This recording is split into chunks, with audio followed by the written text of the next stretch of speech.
Hello friends, welcome to my channel. बहुत बहुत स्वागत है आपका मेरे चैनल आयुष राठी के ट्रिक्स एंड चीट कोड्स के 47वें एपिसोड में। और उम्मीद करते हैं कि आपको ये वीडियो पसंद आएगी। तो देखो यार, यहाँ पे मैंने 4 क्वेश्चन उठा लिया है नीट 2017 का। यहाँ पे 1 2 3 4 क्वेश्चन आपको दिख रहा है नीट 2017 का।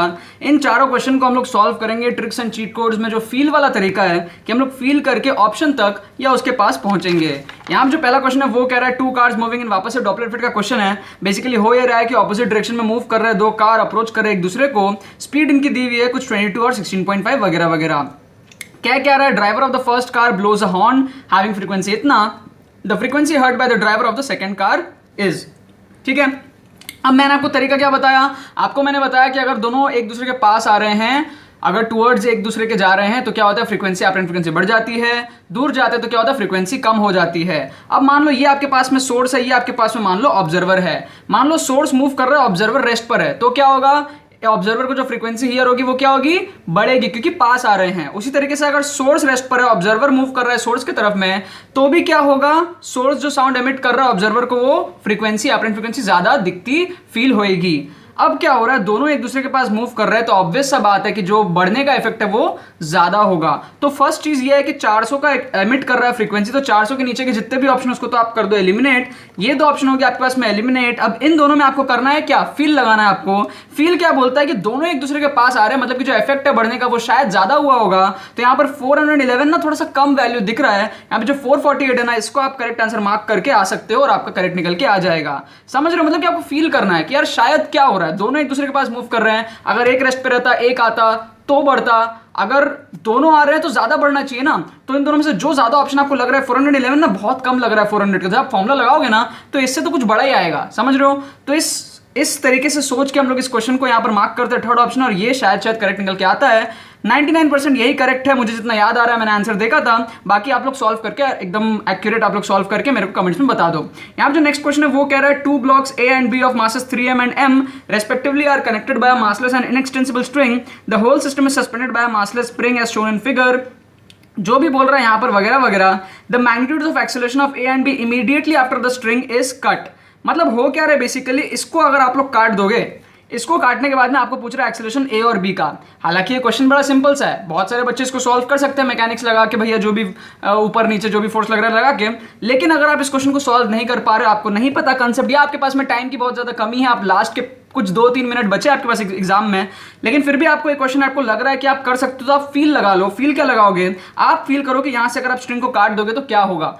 क्या होगा आप फील करो, ये जो मास m है ये तो गिर जाएगा नीचे, धरती का प्रकोप लगेगा इसमें, और तो कुछ नहीं लगने वाला। तो इसका जो एक्सेलरेशन होगा वो कितना होगा, g होगा। तो जो ऑप्शन जो सेकंड वाला है acceleration of a and b, तो b वाले का कितना आएगा, g आएगा। तो यहां पर g इस ऑप्शन में, इस ऑप्शन में, ये तो दोनों भैया हो गए कैंसिल। क्या किया हमने, इसको काटते ही क्या फील किया, इमेजिन किया कि जो मास b है ये गिर रहा है और इस पे कुछ नहीं लग रहा है, सिर्फ धरती का प्रकोप लग रहा है। तो इस पे कुछ भी नहीं होगा, बस जो इस पे धरती का प्रकोप की वजह से जो जी आता है वो निकल के आएगा। तो ए और बी ऑप्शन, फर्स्ट और सेकंड ऑप्शन हमारे पास में आ गए। अब आपको क्या करना है, फर्स्ट और सेकंड में आपको मार्क करना है। अब सोच के देखो यार, ये कटने के बाद में इस ए के साथ में क्या है, ऊपर में ये सब लगा हुआ है, ठीक है ना। तो इसके वजह से कुछ तो इफेक्ट आना चाहिए। आपको नहीं पता क्या इफेक्ट आएगा, क्या आएगा वगैरह वगैरह, सब बात की बातें हैं। कितना फोर्स ऊपर लगेगा, स्ट्रिंग फोर्स नीचे कितना लगेगा, उसका मास वेट जो भी है, सॉल्व करके कुछ तो अलग आना चाहिए ना यार। जी के बराबर होने का तो चांसेस बहुत ही ज्यादा कम है। तो ये सोच के आप बोल सकते हो कि यहाँ पर जी दिख रहा है तो इसको भी भैया काटो। ये फर्स्ट ऑप्शन करेक्ट लगता हुआ आ रहा है, ठीक है। एक और रीजन यहाँ पे क्या है कि यहाँ पर आपको g/3 दिख रहा है, यहाँ पर आपको 2 बार g/3 दिख रहा है, यहाँ पर आपको तीसरे चौथे बार g/3 दिख रहा है। मतलब इतने सारे बार g/3 है ऑप्शन में, और g/3 ही क्यों, मतलब शायद g/3 कहीं ना कहीं से तो आना चाहिए ना, सॉल्व करके कुछ भी। तो g/3 यहाँ पर ऑप्शन में, इसकी बहुत ज्यादा एक फील आती है कि शायद g/3 वाला ऑप्शन करेक्ट होगा, ऑप्शन 2 करेक्ट नहीं होगा। और अगर आप इसको मार्क करते हो तो ये भी एकदम करेक्ट निकल के आता है। यहाँ पे जो नेक्स्ट क्वेश्चन है ना यार, इन दोनों क्वेश्चन को हम लोग सॉल्व करेंगे ना, मतलब जो इंसान क्वेश्चन बनाता है वो क्या चाहता है कि स्टूडेंट्स कंफ्यूज हो जाए करेक्ट आंसर कौन सा है। हम लोग उसके इसी ट्रिक को अप्लाई करेंगे अपना एक गेस मारने में कि क्या करेक्ट आंसर हो सकता है। फॉर एग्जांपल यहाँ पे क्वेश्चन जो भी दे रहा है आपको रीड करना है, कर लो, मैं अभी रीड नहीं कर रहा हूं।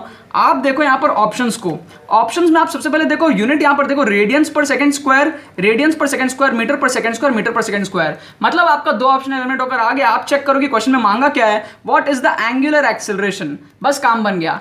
एक्सेलरेशन अगर बोलता तो मीटर पर सेकंड स्क्वायर होता, एंगुलर एक्सेलरेशन का यूनिट क्या है, रेडियंस पर सेकंड स्क्वायर। तो यहां पर 2 ऑप्शन तो भैया आपका एलिमिनेट होकर बहुत इजीली आ गया।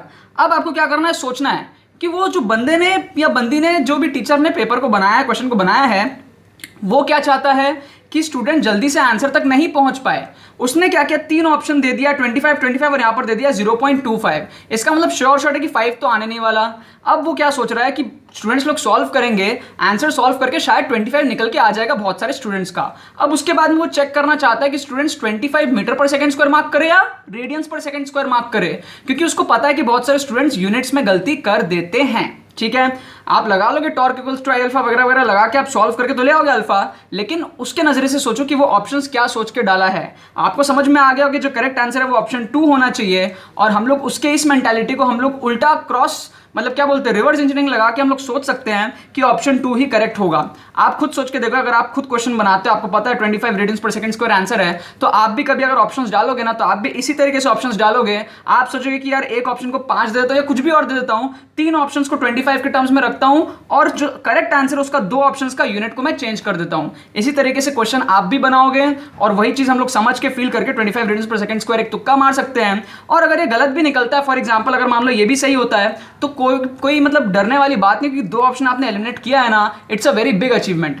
अगर आप 4 ऑप्शन है उसमें से अगर आप 4 क्वेश्चन भी मार्क करते हो, मैंने हालांकि बहुत बार बता चुका है इंटेलिजेंट गेसिंग के जो ट्रिक्स एंड चीट कोड्स का जो इंट्रोडक्शन वीडियो था, अगर आपके पास 4 क्वेश्चन भी है, अगर आप चारों में रैंडमली गेस मारते हो, रैंडमली भी अगर मारते हो, या मान लो आप 4 में करोगे तो एक तो सही हो जाता है ना यार, तो उससे मिलेगा +4 और बाकी 3 से आपको मिलेगा -3, तो जो नेट मिलेगा वो कितना मिलेगा, +1 मिलेगा। अब कई स्टूडेंट सोच सकते हैं कि यार अगर चारों के चारों गलत हो गया तो कोई बात नहीं है ना, आप अपना रेंज बढ़ा लो। ये जो 4 क्वेश्चन में मैंने आपको बताया, ये आप 24 क्वेश्चन में देख लो, तो 24 में से 6 तो सही होगा ना यार, बाकी 18 गलत होगा, तो 6 की वजह से 24 आएगा, 18 की वजह से -18 आएगा, +6 तो मिलेगा ना यार। फिर भी अगर आपको डर लगता है तो और बड़ा रेंज कर लो, 30 क्वेश्चंस का रेंज कर लो। ठीक है, अब मैं ज्यादा नहीं बोलूंगा, इसके बारे में बहुत अच्छे से मैं बता चुका हूं, tricks and cheat codes introduction video अगर आपको देखना है तो आप जाके देख सकते हो। अब यहाँ पर जो नेक्स्ट क्वेश्चन उसमें भी हम लोग लगाएंगे फील वाला मेथड। यहाँ पर देखो वही सेम चीज यहाँ पर कि यहाँ पर भी करेंगे। क्वेश्चन क्या है मैं रीड नहीं कर रहा हूँ अभी। यहाँ पर आप देखो ऑप्शंस को, चारों ऑप्शन के यूनिट तो भैया है सेम, लेकिन अगर आप न्यूमेरिकल वैल्यूज को देखो तो यहाँ पर आपको दिख रहा है 0.6, यहाँ पर दिख रहा है 6, यहाँ पर दिख रहा है 61, यहाँ पर दिख रहा है 0.3। तो वही चीज आप अप्लाई करो जिसने क्वेश्चन बनाया है, ऑप्शंस को किस तरीके से डाल रहा है, आपको समझ में आ जाएगा। जो 0.3 है ना, इसको तो आपको पहले करना चाहिए एलिमिनेट। बचा यहाँ पर 61, ऑड 1 आउट, यहाँ पे है 6 और यहाँ पर है 0.6। समझ रहे हो? तो मतलब कि जो आंसर होगा ना वो 6 के टर्म्स में आना चाहिए। तो आपको पता है कि इसको आप एलिमिनेट कर सकते हो। बचा ये दोनों, और भी कुछ फैक्टर्स है इसको एलिमिनेट करने के। यहाँ पे जो पावर है ये 10⁻6 है, 10⁻6 है, 10⁻6 है, और यहाँ पर पावर है 10⁻3। तो जितने भी ऑड 1 आउट होते हैं उसको तो ये आगे ऑड 1 आउट, ये आगे ऑड 1 आउट, बचे ये दोनों। ठीक है, अब इन दोनों में कौन सा करेक्ट आंसर होगा? ये पावर 6 में है, ये भी पावर 6 में है। अब आपको देखना है एक और फैक्टर, क्या दिख रहा है आपको दिख रहा है यहाँ पर पॉइंट 0.6, 0.3। ठीक है ना, आपको एक फील आ जाएगा कि यार ये दो जगह यहाँ पर पॉइंट दे रखा है, यहाँ पर 61 10⁻3 है, ये तो घट गया, ये 16.6 है। मतलब आपको एक फील आ जाएगा कि शायद जो फर्स्ट ऑप्शन है उसके तरफ प्रोबेबिलिटी ज्यादा बनेगी करेक्ट आंसर होने की, क्योंकि यहाँ पर दो ऑप्शन में पॉइंट दिख रहा है। आपको एक फील आ सकता है कि शायद ऑप्शन 1 करेक्ट होगा। ठीक है, अगर आप इसको मार्क करते हो इस फील वाले मेथड से तो ऑप्शन ए ही करेक्ट निकल के आता है यहाँ पर। अगर इन एनी केस आपका कोई ऑप्शन भी करेक्ट निकल के आता है तो भी कोई घबराने वाली बात नहीं है। इस क्वेश्चन को अगर आप बहुत सारे क्वेश्चंस में करोगे तो डेफिनेटली आपका पॉजिटिव स्कोर बन के आएगा। कंडीशन है कि आपने इस चीज की प्रैक्टिस करी हो, बहुत ज्यादा एनालिसिस करी हो ऑप्शंस की, तभी आपको एक बेनिफिट इस मेथड से मिलने वाला है। हालांकि इसकी कोई गारंटी नहीं होती है कि एग्जाम में हर समय ये सब मेथड सही से अप्लाई हो पाए, आपके प्रैक्टिस के ऊपर सब कुछ डिपेंड करता है। मैंने तो इसको लगभग हर एग्जाम्स में अप्लाई किया और मुझे पॉजिटिव बेनिफिट मिला है। बाकी तो बस यही बात है। आई होप आपको वीडियो पसंद होगी, आपने से कुछ सीखा होगा। आपने से कुछ सीखा तो वीडियो को लाइक करना मत भूलना और शेयर करना बिल्कुल मत भूलना बाकी फ्रेंड्स के साथ, ताकि वो भी इस प्लेटफॉर्म का मजा उठा सके। बाकी तो बहुत बहुत धन्यवाद वीडियो देखने के लिए, बने रहिए।